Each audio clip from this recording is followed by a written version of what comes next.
Computer কিনুন, laptop কিনুন,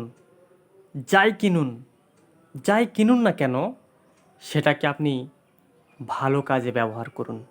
এই ফোন যে আল্লাহ পাকের কত বড় নিয়ামত, একমাত্র যারা এটাকে নিয়ে ভাবে, ভালো কাজ করায়, তারাই জানে।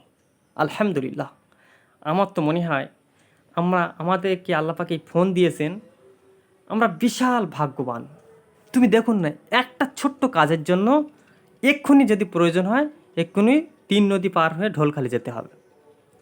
কিন্তু ওই একটা কথা শোনার জন্য তুমি ফোন করো, 5 সেকেন্ডের মধ্যে সেই কথা তুমি শুনতে পাবে। আলহামদুলিল্লাহ। তুমি ইউটিউবে ভালো জিনিস চাও, যেটা আমি শিখতে চাচ্ছি, সঙ্গে সঙ্গে দেখতে পারবে।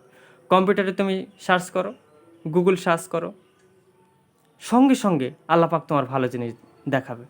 যে এক্ষুনি বর্তমানে এই মুহূর্তে কাবা শরীফে লাইভ দেখবো, আল্লাহ পাক সঙ্গে সঙ্গে দেখিয়ে দেবে। নবীজি সাল্লাহ সাল্লামের মাজার শরীফ দেখবো, রজা শরীফ দেখবো, এক্ষুনি আল্লাহ পাক দেখাবে। এই কম্পিউটার, ল্যাপটপ, মানে ফোন, আল্লাহ পাকের কত বড় নিয়ামত। আপনি যদি ভালো কাজে লাগান, আপনি বুঝতে পারবেন। সেই জন্য প্রত্যেক মানুষের কাছে আমার হাত জোড়, আপনারা আল্লাহ পাকের এই মহান নিয়ামতগুলোকে ভালো কাজে ব্যবহার করুন।